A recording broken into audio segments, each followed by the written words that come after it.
Assalamualaikum warahmatullahi wabarakatuh. Balik lagi, kita bakal lanjut bahas soal KSNP Ekonomi tahun 2020. Sekarang lanjut ke soal esai nomor 2. Jadi soal esai nomor 2 ini tentang data makroekonomi.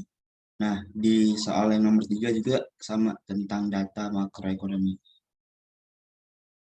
Nah, untuk kalian semua, aku saranin untuk belajar atau latihan soal-soal yang tipe kayak gini, tipe data makroekonomi, karena itu biasanya dalam waktu 3 tahun terakhir itu yang esai KSNP keluarnya tentang itu, tentang data makroekonomi ataupun tentang pendapatan nasional itu yang makro. Itu jadi aku saranin untuk latihan itu. Gitu. Ya memang sih sistem KSNP kan berubah ya, 78 soal, terus 60-nya pilihan ganda, terus 15-nya isian singkat dan 3-nya esai. Jadi mungkin aja 3 esai itu ada bagian dari data makroekonomi yang keluar. Oke, kita bahas soalnya. Jadi ada data GDP nominal, GDP real, GDP deflator, inflasi, populasi, sama GDP per kapita dari tahun 2016 sampai tahun 2019. Nah, terus ada pertanyaan, sertakan perhitungannya. Mengapa pertumbuhan ekonomi nominal bisa lebih rendah dari pertumbuhan ekonomi real? Oke, jadi ditanya apa sebabnya gitu kan. Nah, terus sebelumnya itu dibilang kan sertakan perhitungannya. Jadi kalau misalkan di poinnya itu kalian bisa masukin hitungannya, itu masukin aja gitu. Karena itu bisa nambah poin. Nah, tapi yang dimasukin perhitungan itu perhitungan yang gimana gitu. Oke, dari yang A itu bisa dimasukin perhitungan, kan bisa ngebuktiin apakah memang benar pertumbuhan ekonomi nominal atau pertumbuhan GDP nominal itu lebih rendah daripada pertumbuhan ekonomi real. Nah, itu caranya kalian hitung masing-masing pertumbuhan dari GDP nominal dan GDP real gitu. Oke, kita coba hitung. Kalian bisa pause dulu beberapa. Jadi langsung aku tulis pertumbuhan dari masing-masingnya ya. Pertama itu pertumbuhan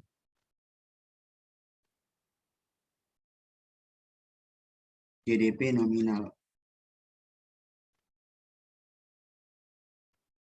Terus yang kedua, pertumbuhan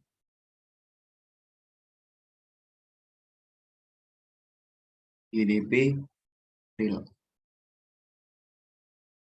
Nah, data-datanya dari yang sebelah sini. Dari data yang ini dan data yang ini. Gitu.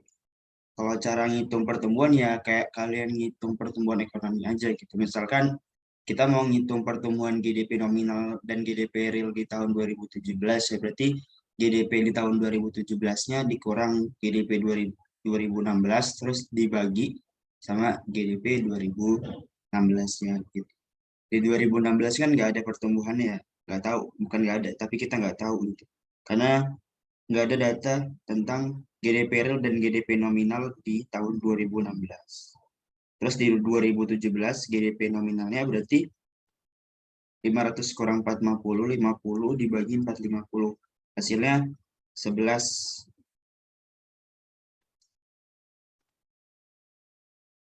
hasilnya 11,11%.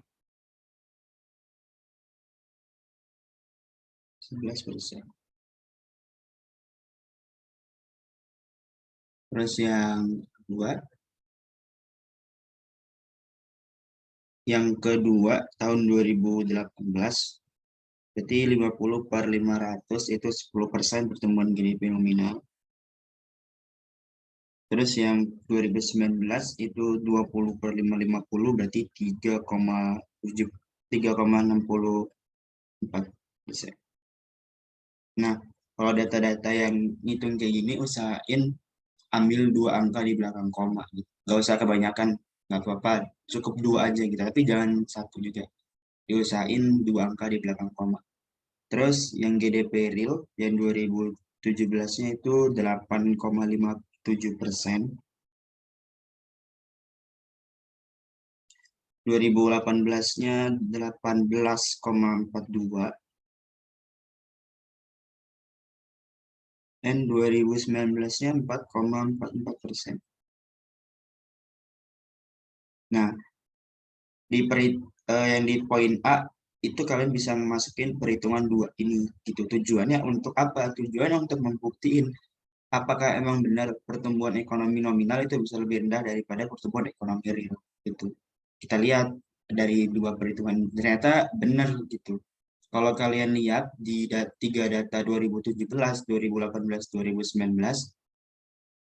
pertumbuhan GDP nominal itu memang sempat lebih besar daripada pertumbuhan GDP real di tahun 2017 gitu. Tapi ternyata pas di tahun 2018 pertumbuhan GDP realnya justru yang lebih besar dibanding pertumbuhan GDP nominal. Di 2018 kan yang GDP realnya 18,42, sedangkan GDP nominal cuma 10%. Terus yang 2019 GDP realnya 4,44%, tapi GDP nominalnya cuma 3,64%. Nah, kalian buktiin itu di perhitungannya. Kemudian baru jawab pertanyaan soalnya, mengapa bisa lebih rendah pertumbuhan GDP nominal dibandingkan pertumbuhan GDP real? Jawabannya adalah di inflasi. Gitu. Ketika inflasinya itu positif, otomatis nilai dari GDP real itu bakal lebih kecil daripada GDP nominal. Kita lihat di tahun 2017. Di tahun 2017, inflasinya positif 2,34%. Nah, di tahun itu juga GDP realnya lebih kecil daripada GDP nominal. GDP nominalnya 11,11% dan GDP realnya 8,57%. Sedangkan di 2018 sama 2019, nilai inflasinya itu negatif atau istilahnya deflasi. Gitu. Ngalamin deflasi. Nah, karena deflasi, pertumbuhan GDP nominalnya lebih kecil daripada pertumbuhan GDP realnya gitu. Jadi kalian jawab karena ada deflasi gitu. Terus kalian buktiin gitu kayak itu bisa dilihat dari data bahwa di tahun 2017 ketika inflasinya positif, maka GDP nominalnya bakal lebih besar dibanding GDP real gitu. Ketika terjadi deflasi justru sebaliknya. GDP nominal akan lebih besar akan lebih kecil pertumbuhannya dibandingkan GDP real gitu. Terus kalian juga bisa tambahin kenapa lagi deflasi itu bisa menimbulkan atau menyebabkan fenomena seperti ini gitu. Nah, kan jadi di data ini inflasi itu dihitung dari pertemuan GDP deflator. Itu kan rumus dari GDP deflator apa? Pertemuan GDP deflator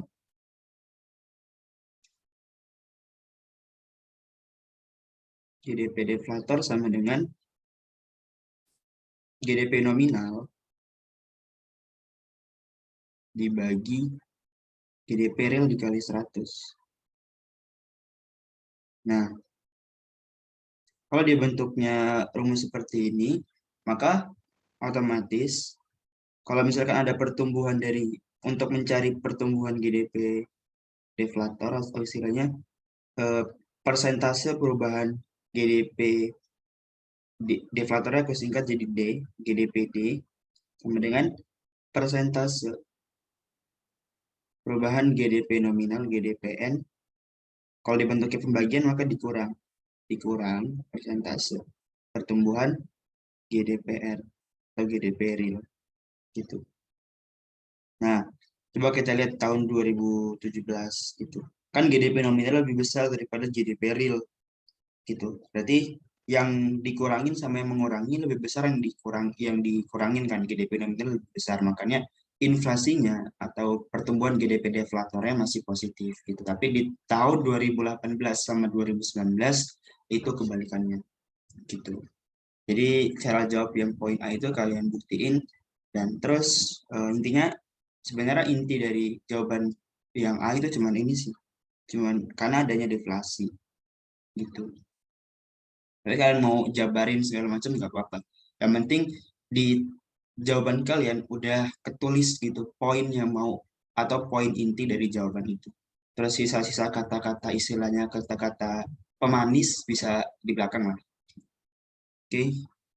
Terus yang B, bagaimana gambaran tingkat kesejahteraan masyarakat dengan asumsi ceteris paribus. Oke, di sini kita disuruh nyari tingkat kesejahteraan masyarakat. Nah, tingkat kesejahteraan masyarakat ini yang paling tepat itu sebenarnya bisa semua, tapi yang benar-benar paling tepat itu menggunakan GDP real per kapita gitu. Atau istilahnya income real per kapita. Nah, tapi di sini cuman di sini kan emang udah ada data nih GDP per kapita gitu. Nah, tapi kita kan nggak tahu itu GDP-nya real atau GDP-nya nominal. Setelah aku hitung-hitung itu memang dari GDP real nih di sini. Itu maka kalau dia memang di datanya udah GDP real, ya udah. Berarti kalian tinggal menginterpretasi aja data-data yang ini. Kan tinggal menginterpretasi gitu. Misalkan dari kalian jawabnya gini, kan itu agak fluktuatif ya. Dari tahun 2000 kalian jelasin aja gitu. Kayak dari tahun 2016 ke 2017 kan terjadi penurunan gitu. Berarti bilang kalau kesejahteraan dari 2016 ke 2017 itu mengalami penurunan gitu. Terus kemudian naik kembali dengan cukup drastis gitu dari 2017 ke 2018 kan naik lumayan banyak tuh, sekitar 200 jutaan kan. Nah, terus di 2019 juga tetap naik meskipun dengan jumlah yang begitu sedikit gitu. Kalian kayak jelasin aja. Yang penting kalian ya paham lah fluktuasi naik turunnya gitu. Jadi intinya kalian cari dulu datanya itu GDP real per kapita atau bukan gitu. Kalau misalkan datanya GDP real per kapita langsung aja jelasin data tersebut. Tapi kalau misalkan belum, kayak kalian bilang eh, di data kurang mencukupi gitu. Atau kalau kalian bisa ngitungnya kalian hitung sendiri gitu. Nah kalau misalkan di data nggak mencukupi, kalian bilang di data nggak mencukupi karena di situ GDP-nya bukan menggunakan GDP real dan itu dirasa kurang tepat untuk menghitung kesejahteraan masyarakat gitu. Karena yang dibutuhkan GDP real per kapita yang paling tepat gitu. Oke, mungkin itu aja pembahasan soal yang nomor 2 esai di poin A sama B. Oke, bisa bermanfaat buat kalian semua. Semangat untuk ngambil SKSMP-nya tinggal hitungan minggu ya. Oke, semoga sukses selalu. Semoga ini bermanfaat buat kalian, buat aku juga. Doain aku terus bisa ngasih pembahasan soal yang lain. Oke, terima kasih. Kita ketemu di video pembahasan soal berikutnya. Thank you.